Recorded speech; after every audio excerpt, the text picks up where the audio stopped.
Well, this time last year, Ukrainians were woken by missile strikes, air raid sirens and frightened screams. It's 1 year since the war began, and while it's still early in the morning in Ukraine, there's a growing fear of what Vladimir Putin has planned to mark this anniversary.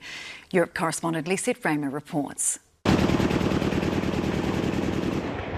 As if the date didn't already elicit enough terror, the violence of the front line is threatening to explode across the country once again on this 24th of February, with warnings another brutal Russian assault is due to mark 1 year of brutal war.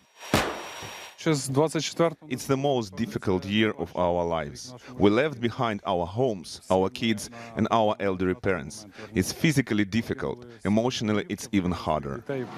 52 weeks into a conflict that was expected to end within days. And on the Eastern Front, the fighting is as ferocious and senseless as ever. The battle for Bakhmut has been long and bloody, and its capture would have made a fitting anniversary gift to President Putin. But instead, more than 1,000 Russian soldiers are thought to be killed or wounded here each day. Ukrainians are pushing the Russians back metre at a time. The amount of ground gained in this war is far exceeded by what has been lost. Men and women have been forced to forget their past passions and occupations. Now I'm a soldier. I'm a commander. I have a team and we try to do some good in this war. Families have traded homes for safe houses in a new country. And then there are the thousands of Ukrainians who won't live to learn who won this war.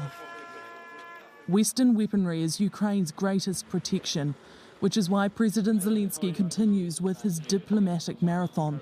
The latest VIP to arrive in Kiev, Spain's Prime Minister, who committed an extra 4 Leopard tanks to Ukraine. We have already sent all kinds of ammunition, vehicles and weapons, but we understand that more is needed in order to contain Russia.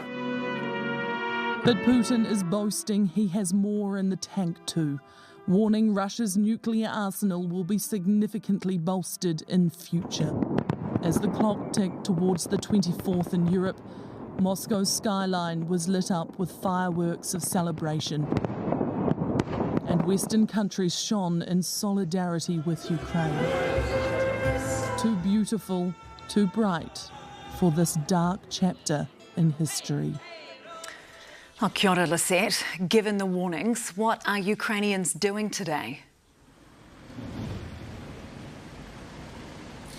Well, there will be those, Sam, who take to the streets in defiance, but there will be a large number who really hunker down today, so genuinely terrified about what Putin has in store for them. There have been growing calls to people to pay attention and be vigilant to the air raid sirens.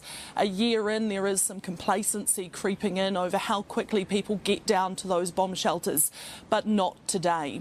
Here in Lviv, in the western city of Ukraine, it is relatively safe, but it is also incredibly busy at the moment. We're told by locals that a lot of Ukrainians have come here this week so worried about what could unfold here today that they want to be incredibly close to the border. President Zelensky has vowed to hold Russia accountable for this year of suffering, but it is the First Lady who is encouraging people to change their perspective today, and rather than give Putin the satisfaction of recognising today as a year of pain for Ukraine, she is urging people to commemorate a year of proud national defiance. Ngā mihi, Lisette. Thanks so much for that update from Lviv in Ukraine. And Lisette has a documentary about the first year of this crisis. Newshub investigates Ukraine, a year of war. And it is streaming now on 3Now and at newshub.co.nz.